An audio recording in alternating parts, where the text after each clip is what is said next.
Done a previous video about this where you can just take a note from a scale of 1, 2 and 5, so we're in a C major scale,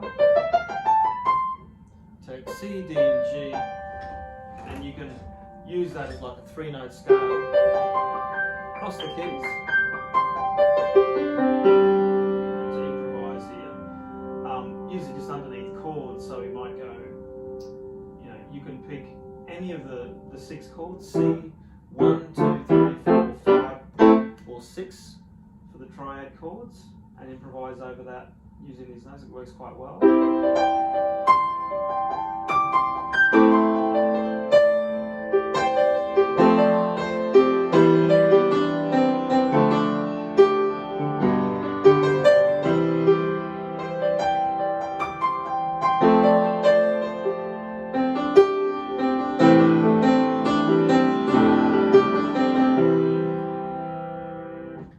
Yeah, 3-note improvising, 1, 2 and 5.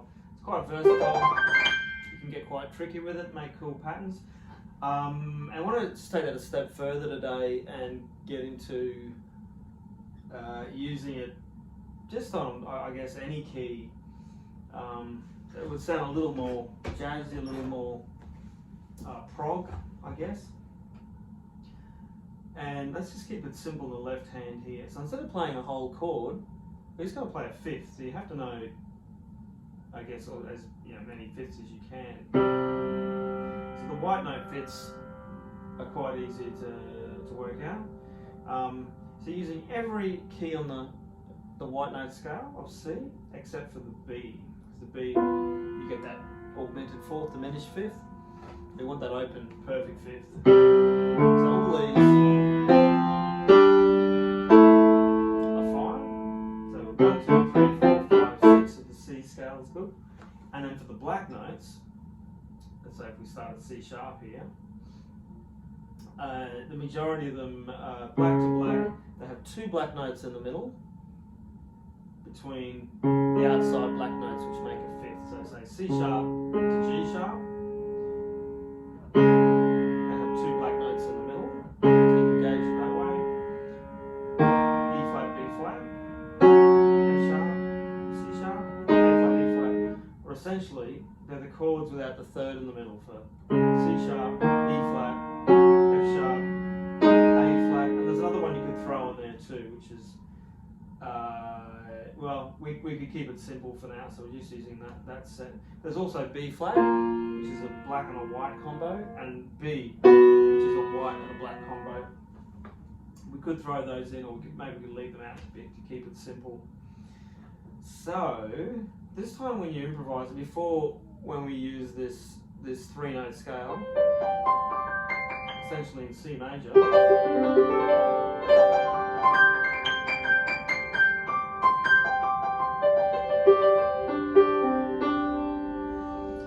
it kept it simple because you don't have to think of the 3 notes. This is a bit more advanced, so it's like whatever your left hander is, your right hand is also going to play those 2 notes, so C and G, and your second finger is going to play the next door note of the scale. So if we don't overthink it, the next door note to your thumb should always have a key in between, whether it's black or white. So here for C, for example, got my fifth, and my second finger is naturally falling on that D. But I can check it because it's between D and C. There's that black note, C sharp in between. So I know I've got the pattern right. Also, it's got a certain sound. Just quite.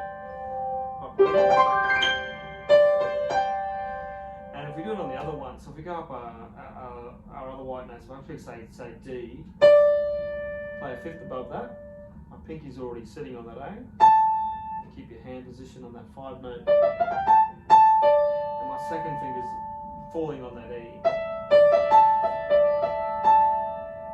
That's quite easy for those two. So you've got C position, D position, and again between the 1 and the 2 finger there's that extra note in between. Give me a check. E and B is a little more complex. My second finger, it may for you, it may automatically fall on that F, but you've got to remember there's got to be a note in between to be the proper second note of the scale. So for E, for 1 and 2, you've got to make sure that F's in the middle. So it's C, D, E, F's easy, it's just a white note, F, G, C, and the G's easy, G, A, D, and A is easy, E, B. So that E is probably the most complicated one. Same with the black notes. So if we go to the black notes now for a moment, C sharp, G sharp. So again, we're just doing these fifth patterns for the hand, the 1 and the 5. So if we go to the black fifths, we've got C sharp, pinky on G sharp, and the second thing is naturally sitting on that E flat or D sharp, however you want to think of it. E flat's a bit more complex. Your thumb and your pinkies on those black notes, but again, that second finger should be on the F. So just make sure it's there. There's that note in between E. F sharp is an easy one. It's all black notes. 1, 2, 5. A flat's easy. It's all black notes. So the E flat and the E, you have to be a little bit careful with your arrangement of patterns. Anyway, and we get to where we can move this around, jump around all sorts of keys and stay in that pattern. And my advice is maybe to start off with 2. So like next door ones are nice and easy to think about. So if you've done C before,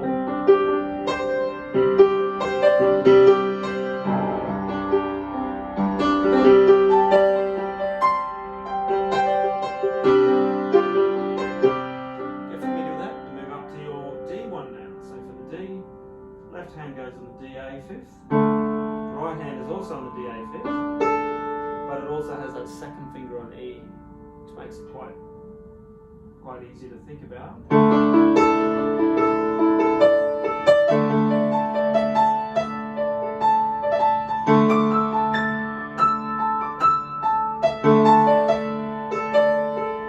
down to C.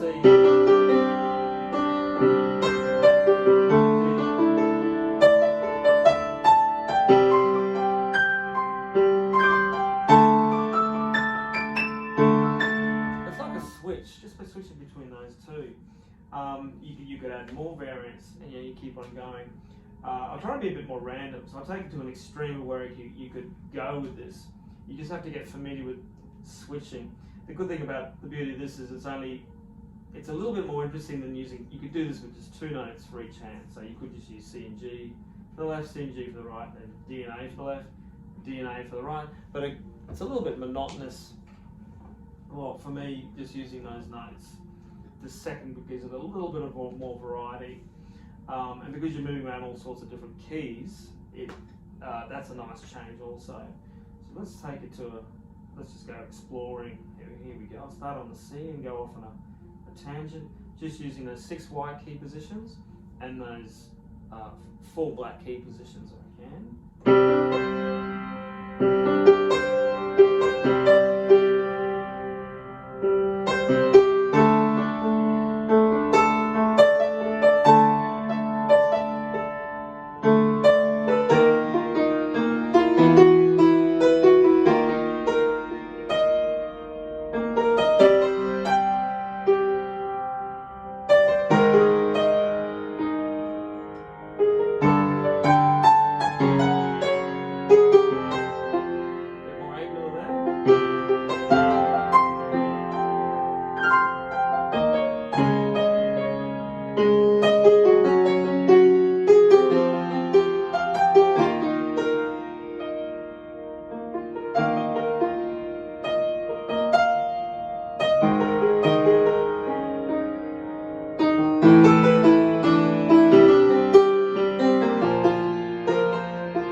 So a little bit different, a bit more sort of angular sounding with those 3 notes. But I like the way you can break down. It's kind of a simple introduction to what I guess I call switching. you know, you might be using a scale on a chord or a scale on a key and then switching to another scale on a key. This keeps it simple, fifth in the left hand, 3 notes in the right, and a good way to explore around keys without being overly complex about it. So anyway, hope you enjoyed that tutorial.